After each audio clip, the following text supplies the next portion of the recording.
Welcome back to the channel, everybody. Let's get after it. Help me! Help me, please! My daughter just got kidnapped! Help me! Oh my God! This is the horrifying moment. An 8-year-old girl in Texas was snatched from her mother's arms in broad daylight. She frantically called for help as the car sped away. This is 8-year-old Salem Sabadeka. At about 6 p.m. on the day of the incident, Salem and her mother were walking near Fort Worth when a car suddenly came and pulled Salem into the car. Her mother rushed into the car to rescue her daughter, but failed. After the neighbors witnessed this, they immediately called the police. The police immediately launched a citywide investigation. At 7 o'clock, the police found a second surveillance camera and successfully locked the suspect's vehicle and issued an Amber Alert. The alarm triggered a large-scale manhunt by ordinary people. One of them, Jeff King, a Fort Worth pastor, found the suspect's vehicle in a nearby hotel parking lot at 2 a.m. After the police were notified, they immediately sent people to the hotel. At 2:30 a.m., the police rushed into the suspect's room. Salem was successfully rescued and sent to the hospital for examination and reunited with her family. The police arrested 51-year-old Michael Weber in the hotel corridor. He was charged with aggravated kidnapping and child abuse, sentenced to life imprisonment without parole. No matter what kind of clips we watch on this channel, stuff like this terrifies me more than anything else. That you can just be out and about, having a regular, uneventful day, and someone can just make the decision to ruin your life and just walk up and grab your kid and run off. There's absolutely nothing that scares me more. There's something that changed in the field of AI in 2017 that everyone needs to know, because I was not freaked out about AI at all, until this big change in 2017. Mm-hmm. It's really important to know this because we've heard about AI for the longest time, and you're like, yep, Google Maps still mispronounces like the street name, and like Siri just doesn't work. And this thing happened in 2017. It's actually the exact same thing that said, all right, now it's time to start translating animal language. And it's where underneath the hood, the engine got swapped out, and it was a thing called transformers. And the interesting thing about this new model called transformers is the more data you pump into it, and the more like computers you let it run on, the more superpowers it gets. But you haven't done anything differently. You just give more data and run it on more computers. Like it's reading more of the internet, and it's just throwing more computers at the stuff that it's read on the internet. Yeah. And out pops out, suddenly it knows how to explain jokes. Mm-hmm. You're like, wait, where did that come from? Yeah, or now it knows how to play chess. And all it's done is predict, all you've asked it to do is, let me predict the next character or the next word. Give the Amazon example. Oh yeah, this is interesting. So this is 2017. OpenAI releases a paper where they train this AI, it's one of these transformers, a GPT, to predict the next character of an Amazon review. Pretty simple. But then they're looking inside the brain of this AI, and they discover that there's one neuron that does best in the world sentiment analysis, like understanding whether the human is feeling like good or bad about the product. And you're like, that's so strange. You asked it just to predict the next character. Why is it learning about how a human being is feeling? And it's strange until you realize, oh, I see why. It's because to predict the next character really well, I have to understand how the human being is feeling to know whether like the word is going to be like a positive word or a negative word. And this wasn't programmed? No. It That's was the key an thing. emergent behavior. Yeah. And it's really interesting that like GPT-3 had been out for I think a couple years until a researcher thought to ask, oh, I wonder if it knows chemistry. And it turned out it can do research-grade chemistry at the level, and sometimes better, than models that were explicitly trained to do chemistry. Like there was these other AI systems that were trained explicitly on chemistry, and it turned out GPT-3, which is just pumped with more, reading more and more of the internet and just like throwing with more computers and GPUs at it, suddenly it knows how to do research-grade chemistry. So you could say, how do I make VX nerve gas? And suddenly that capability is in there. And what's scary about it is that we didn't know that it had that capability until years after it had already been deployed to everyone. Just think about what is it capable of right now that we're not going to know about until years down the road when someone thinks to ask the right question. I can totally see that AI is going to be the downfall of humanity. We're playing with something that we've created that we don't even fully understand. I don't know how we're not hearing about this more, because I just found out today that Brazil is facing one of their worst floods in their history right now, and I didn't even know about it. I mean, just look at this before and after, and just pay attention to the massive gap between the bridge and the water level. And now, look at that. Not only has the water level surpassed the bridge, but the surrounding areas are completely underwater. Just pause for a second and look at that picture. I've even been seeing videos of entire towns completely underwater, to the point where the only thing you can see is the tops of some buildings. I mean, I don't know if it's just me, because I'm looking at all of this every day, but just in the last few weeks alone, Dubai was hit with the heaviest rainfall since their records began. The US had more than 300 tornadoes in April, which is more than double the average, and the second highest on record. More than 220 people died in Kenya's floods last week. China just issued a once-in-a-century flood warning. Oh, and had hail the size of freaking grapefruits. Peru was just hit with the first cyclone in over 40 years. And Pakistan just had their wettest April in over 60 years. Oh, then, of course, now we have Brazil. And those are all just the ones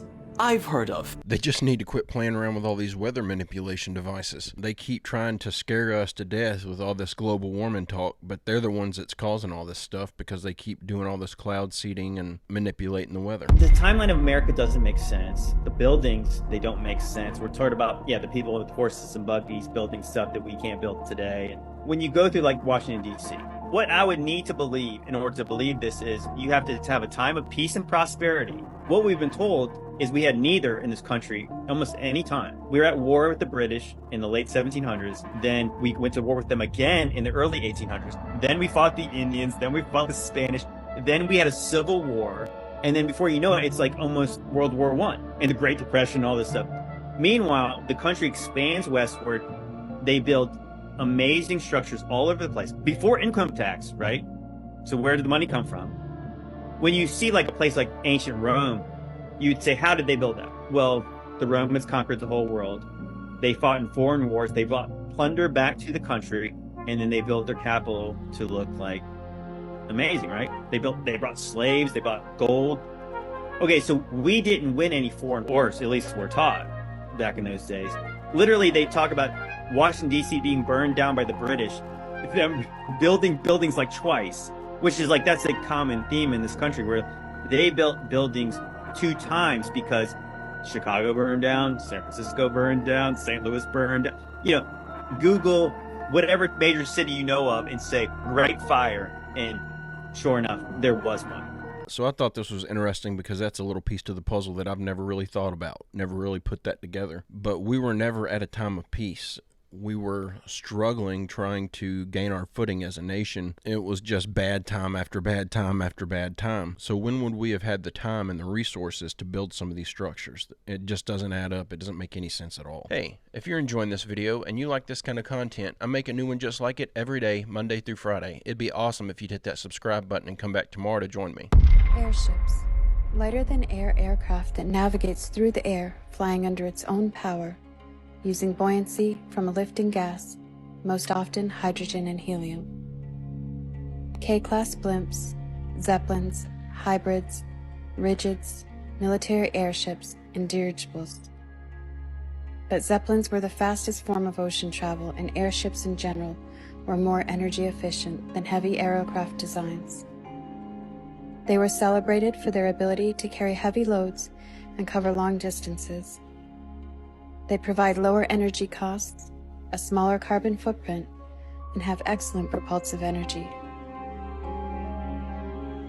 But this all came to an end on May 6, 1937, in Manchester Township, New Jersey, when the LZ-129 Hindenburg, a commercial passenger-carrying rigid airship, caught fire and was destroyed during its attempt to dock. Or so we've been told. But as we know, we must question everything. And as we do exactly that, question this, we have to examine how those hidden behind the curtain might have benefited from this situation. The destruction of the Hindenburg brought the airship era to an end. Today, NASA is known to be the largest consumer of helium, purchasing an average of 1.4 million liters of liquid helium and 87.7 million cubic feet of gaseous helium over only a 2-year period. Those of us who know that the Earth is flat and stationary know that NASA does not use this helium to help them go to space. Because we know they can't. They never have, and they never will. But what does this have to do with the era of Airship? And why is helium so scarce for the public? At best, we can get a few canisters for a birthday party. But if you wanted to make an airship today, would you be able to? When you look at the year of the Hindenburg event, and what would happen in the next couple of years for discoveries, one can't help but contrast the two against each other. Given all the benefits of airships today, why do we not use them? If helium is so safe for NASA, why isn't it safe for us? And what would people do anyways? Maybe not being reliant on commercial aircraft, you would be able to go wherever you want. Maybe further than they want you to.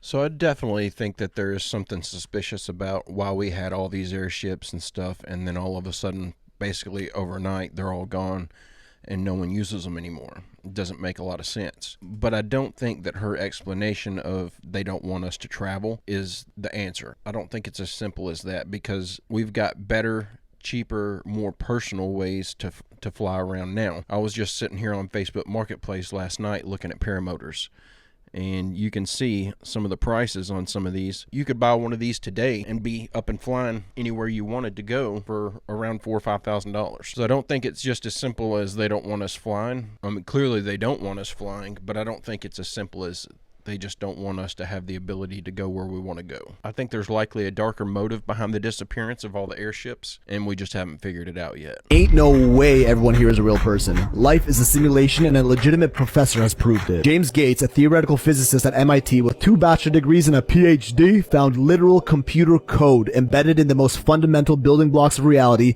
called strings. Now, string theory is a tough one, but I'm gonna break it down for you in a way that an 11-year-old would understand. So if you don't get this, hey, go back to grade 5, bruh. Alright, so we got my boy Einstein's theory of general relativity, which is basically just a theory of everything big. Planets, gravity, the universe, all the way back to the Big Bang. Then we got the new kid in town, quantum physics. This is the theory of everything small, like particles, atoms, and molecules, where the general laws of physics, like gravity, don't apply anymore. The same is true the other way around. Quantum laws don't apply to regular-sized physics. So we got general relativity, everything big, and quantum physics, everything small. Like, yo, dig. But both of these realms have the same parent, the Big Bang, at which point everything that is now big used to be small. If the small can become big, then quantum and general relativity need some sort of theory that can unify them. That is string theory. What happens to the big when it's small? What happens when you zoom into an atom? You see protons and neutrons in the center with electrons all around it. Now, what about inside a neutron? Even smaller particles called quarks. So how deep does the scale go? Conventional science will tell you there's nothing inside these quarks. But string theory suggests there's a tiny filament or a string of pure energy that exists inside of them. And just like the string of a guitar vibrates and creates different sound based on its shape and tension, the strings in string theory vibrate. But instead of sound, they produce matter in the form of particles. This completely changes the way you look at the world. Every particle in the universe is just a string vibrating at a different frequency, and every vibrational pattern has its own associated particle. So if you break anything down far enough, we're all just energy vibrating at differing wavelengths to form matter. Although it's still just a theory, this would link general relativity to the quantum realm and form what is known as the theory of everything. Okay, yeah, cool. Now where is this computer code found? When Dr. James Gates took a look at a set of equations derived from string theory, he found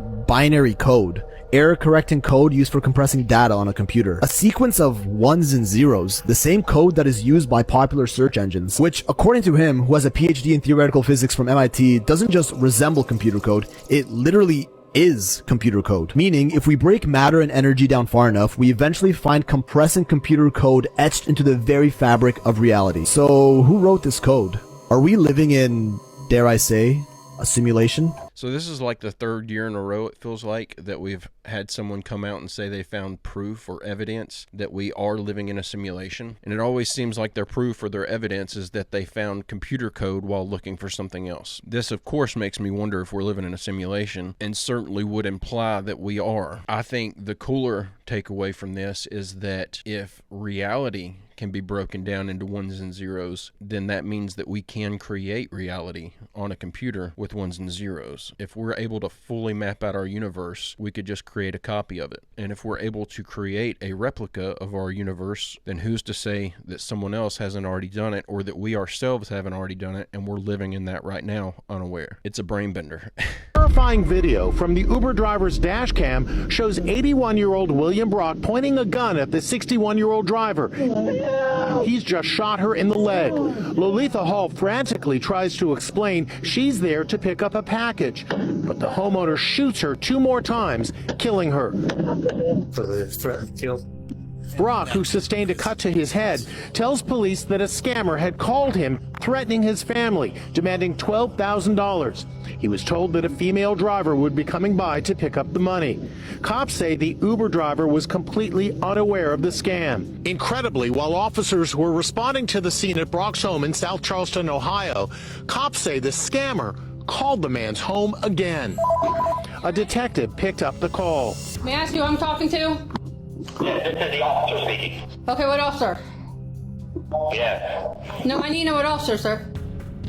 You're going to be in trouble. Okay, let me ask you this. The female you sent over here, you know who she is? Yes, I do. Okay, well, she's been in an accident. And this is actually an officer. It's Detective Cruz with the Clark County Sheriff's Office. He hangs up, but calls back as the sinister plot unravels. Is she okay? No, she's not doing well. What hospital is she I'm at? not going to tell you that until you meet me. Police say the suspected scammer agreed to meet them, but never showed up. Brock was arrested for murder.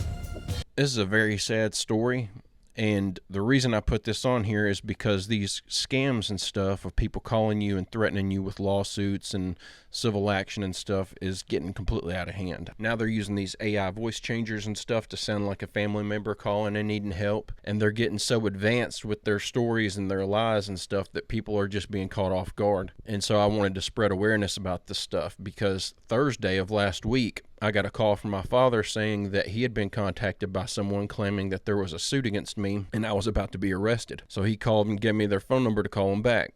I call them and they tell me that I took out a loan with Chase Bank with no intention on paying it back, and so I'm being sued by Chase Bank for malicious intent. They claimed that the paperwork was filed in my county and everything. They had all this information about me. They knew what my birth date was. They knew my first, middle, and last name. They knew what county I lived in. But here's the thing. I've never been inside of a Chase Bank, and there's not a Chase Bank anywhere near where I live. It's at least a 2-hour drive to the nearest Chase Bank from where I live. So I called Chase Bank and verified with them that I've never been in their system, and they don't have any kind of civil suits that they've got openly filed against me right now. It was a scam. So I called them back and let them know that I called Chase Bank and that they're trying to scam me and that I'm not an idiot. And then I started getting cussed out and everything else, which just solidified to me that it was a scam. But this stuff is totally getting out of control. And if I'd ever had an account with Chase Bank, who's to know how I would have reacted? I might have sent them some money trying to keep myself out of trouble. Fortunately for me, they had just enough information to make it sound like they were legit, but something about the call just didn't add up. I've never been in a Chase Bank, so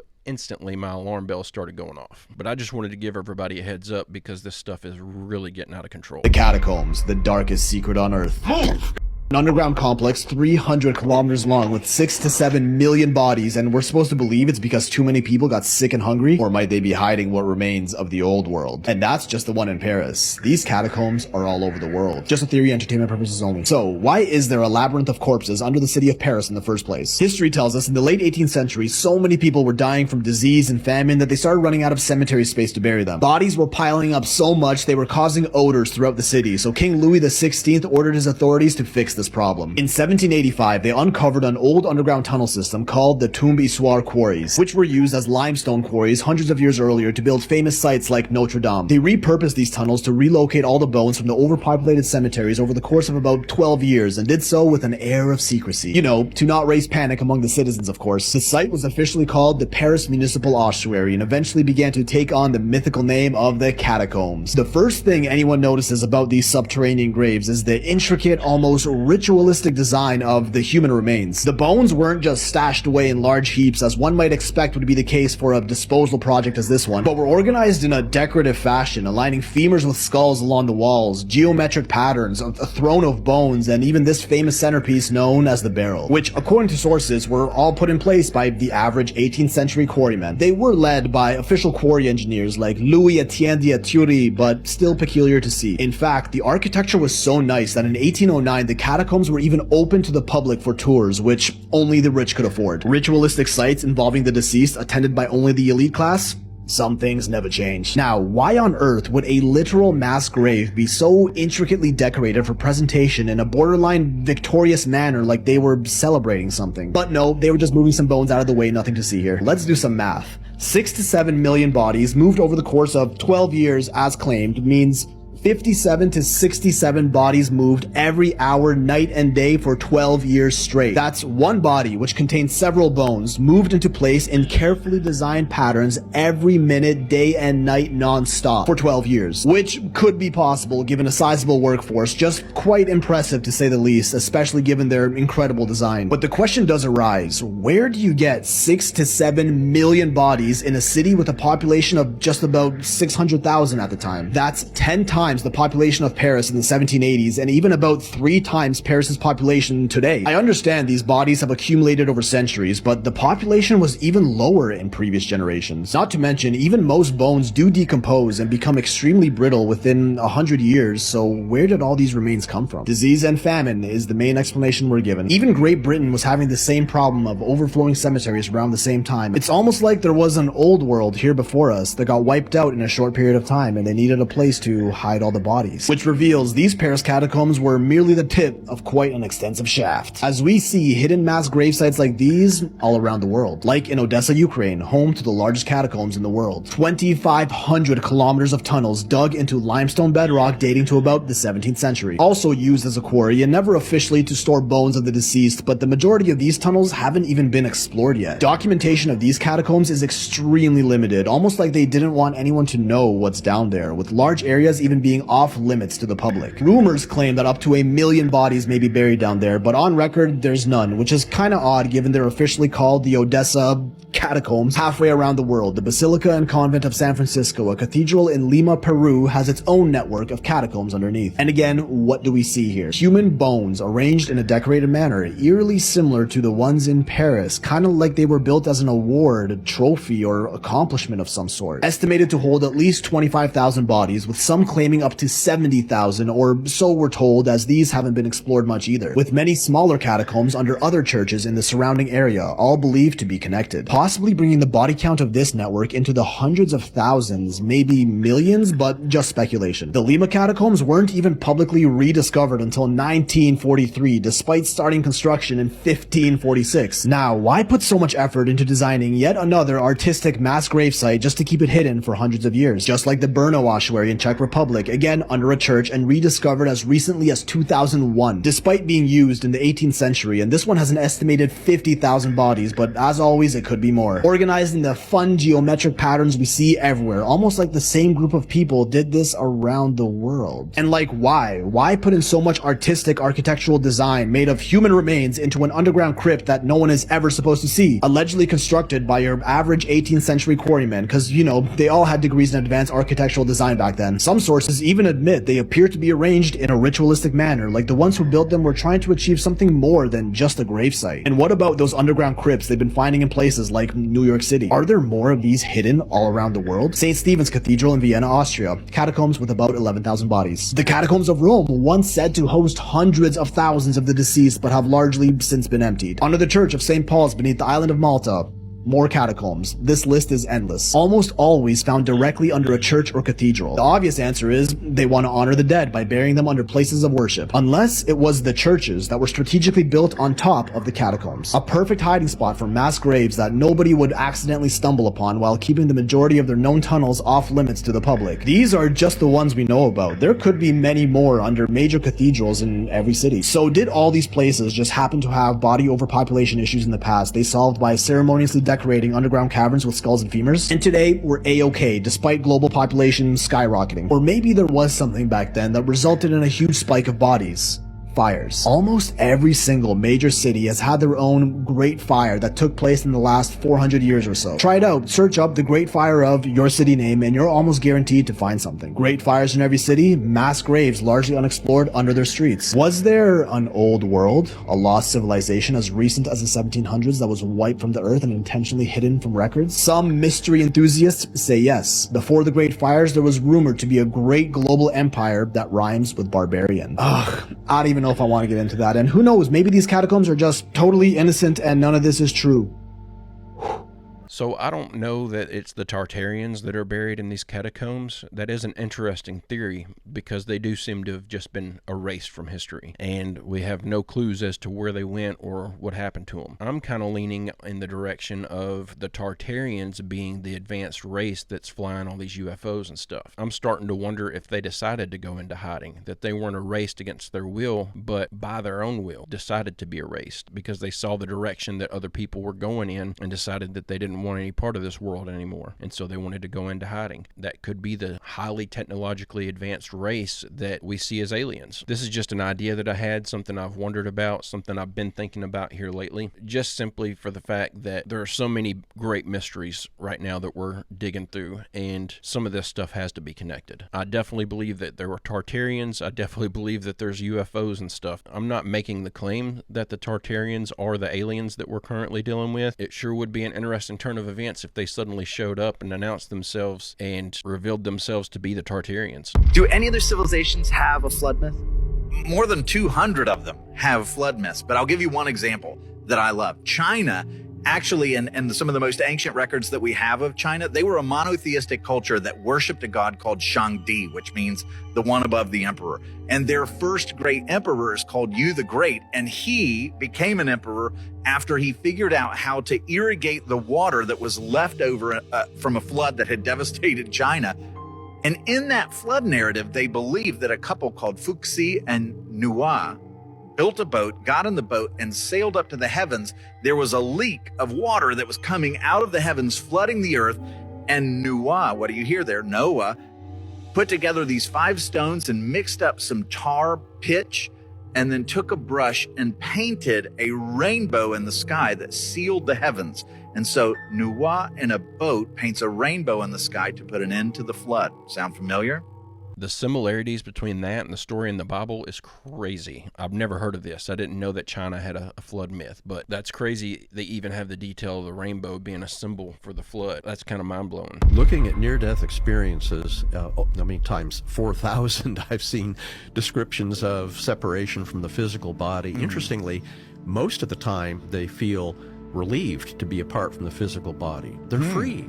They're immaterial, movement is non-physical, that what's often horrifically painful event that led to their near-death experience is gone. Immediately they don't have any of that pain, and they often feel like this is their real self, which I think is very revealing. But then when they go on and describe an afterlife, there's basically a realm, other beings. The one most common word that has been used by people that have near-death experiences to describe what occurred during the experience is love. So generally they feel overwhelming sense of love, of peace, in this, well, we call it unearthly realm, but hey, most near-death experiencers are often described that feels like the real home. And interestingly, in that relatively small percentage of people having a near-death experience, when they're in that unearthly, beautiful realm, often with deceased loved ones, movements, non-physical communication, telepathic, in that minority of people having NDEs that are given a choice about whether they want to stay there or return to their earthly body, the great majority do not want to return to their earthly body, which is amazing. Think about that. Friends, family, loved ones, everything that they knew, all that they were, typically for decades, they're willing to literally be apart from. And that's how enveloping, how deeply, profoundly beautiful that sense of love, that sense of connection, that sense of it being their real home. That's how deep it is for people having a near-death experience. Everything that I've heard about near-death experiences, everything that I've read or watched on the actual experience that people have whenever they pass away for a brief moment in time, it seems like it's going to be the ultimate, most pleasurable, exciting experience that you could ever imagine. It's very rare to hear of a near-death experience where someone's describing any sort of negative emotion or negative feeling or negative experience. It's almost exclusively this overwhelming sense of love and peace and this feeling of being welcomed in a way that you've never experienced before. This is why I'm not afraid to die. I cannot imagine a scenario where I would be willing to walk away from my family. I can't imagine a scenario where I would be willing to be erased out of existence, knowing that I'm leaving them behind and that they're going to be without me and that they're going to hurt because I'm not there. I'm not ignorant enough to believe that I'm the only person that loves their family as intensely as I do. So to hear so many people experience this near-death experience, and when they're given the choice, almost overwhelmingly the people decide that they want to stay. And the reason that we know about this is because then they're told that they do have to come back, but they want to stay. They don't want to go back home. They don't want to go back to their families. They want to stay in this place of peace and love. I can't imagine that there's just this place that exists that's so appealing that I would be willing to walk away from my entire life just to remain in this location. So how amazing must this place be if almost everybody is making that decision? It's crazy to think about, but this is the reason that I'm not scared of death, because I don't think that what is waiting on the other side is anything to be scared of. It sounds almost like it should be everyone's goal, is to get through this life so that you can get into this place of eternal peace and happiness. But who knows for sure what really happens when you die? We won't find out until we kick the can, but I definitely don't think it's something to be scared of. But guys and gals, I'm going to go ahead and end the video right there. I hope you enjoyed these clips we watched together today. Don't forget to hit like and subscribe if you haven't already. I sure appreciate it. We're almost to 70,000 subscribers. Can't believe we're almost there. I can't believe that we've grown the channel this much so far. Don't forget to go to www.barry-stepp.com and order yourself a shirt or a hat. You guys have been ordering stuff like crazy. Y'all are really helping me with supporting the channel, and I greatly appreciate it. Aside from that, don't forget to come back tomorrow for the next video. I'll be here waiting on you. I hope everybody has a great, safe, fantastic rest of your Monday, and I will see you in the next video.